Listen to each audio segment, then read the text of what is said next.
besar situasinya? Debt collector datang yang belum pada waktunya, atau seorang ibu yang melarang anaknya bertemu dengan ayahnya?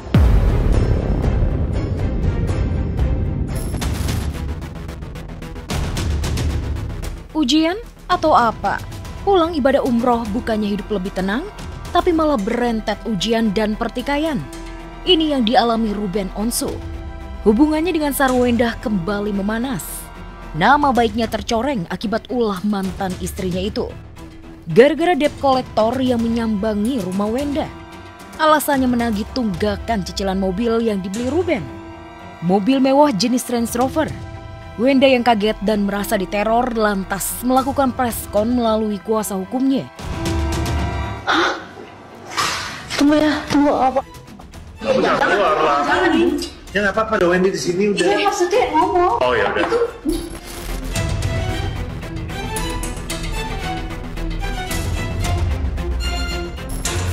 Kamu deg-degan. Doain aja semuanya baik-baik aja. Sekitar pukul 5, klien kami kedatangan 2 debt collector yang mencari 1 unit kendaraan karena adanya tunggakan cicilan utang. Nah, hal ini yang membuat klien kami cukup kaget. Informasi dari pihak debt collector yang datang bahwa katanya mobil itu ada di rumah klien kami, kaget. Nah, itu kan terjadi fitnah-fitnah juga menurut kami dan klien kami terganggu sekali gitu. Mendengar hal itu, Ruben benar-benar meradang. Melalui kuasa hukumnya, Ruben membantah menunggak cicilan mobil berbulan-bulan. Ruben merasa Wenda sengaja membuat framing negatif seolah dirinya menunggak cicilan berbulan-bulan dan tak mampu lagi membayar. Padahal telah bercerai, tanggung jawab finansial Ruben saja masih sangat besar untuk Sarwenda dan anak-anak. Hingga kini Ruben masih berikan nafkah anak-anaknya sebesar 240 juta lebih tiap bulannya. Kenapa sampai harus besar?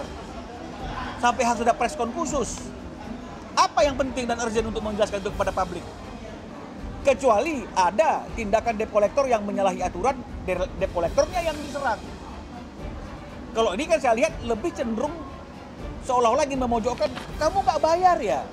Bayar dong kewajiban kamu. Nah, tapi jujur itu mengagetkan klien kami. Kenapa? Pertama kaget karena dia mengambil cicilan lagi terhadap mobil lain. Itu kan memang haknya dia setelah perceraian, tapi kenapa harus masih disangkutkan ke kita lagi gitu, klien kami lagi ya. Ruben itu orang yang bertanggung jawab. Ya, sejak klien kami bercerai dengan S, ya, yang seharusnya kewajiban klien kami sebagai mantan suami terhadap anak-anaknya itu adalah uang pemeliharaan dan uang pendidikan.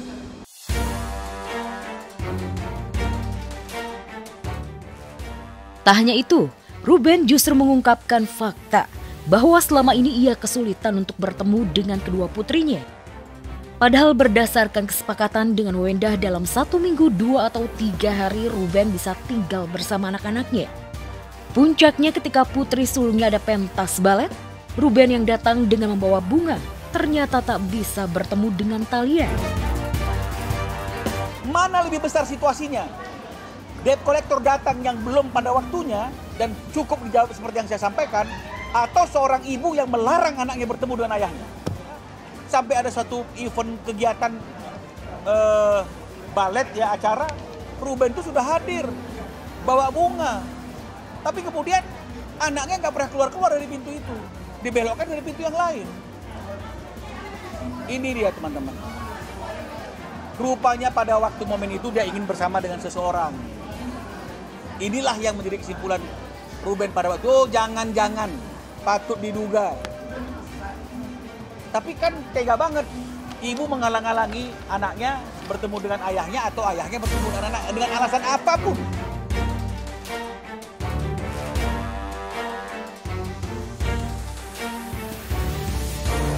Sedih, kecewa, dan cemburu.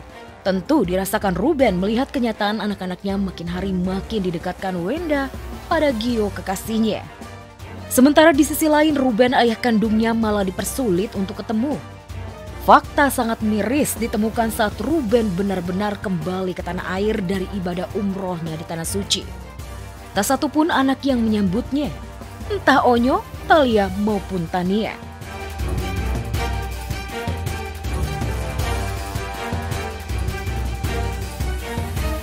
Hari ini nggak jemput?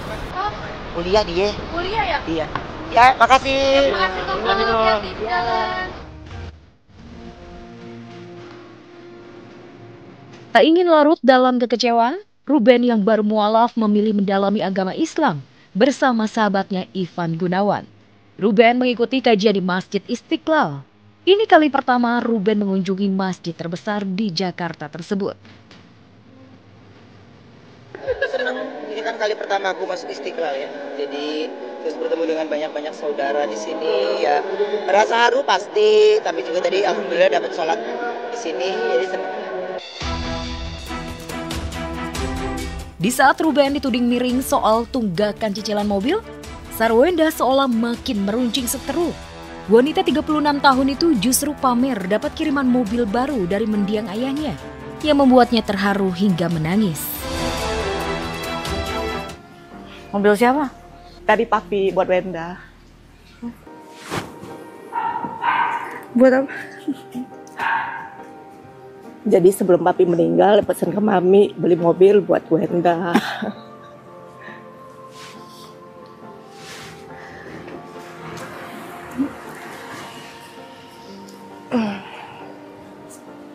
Bunda jangan nangis. Sini, Nek.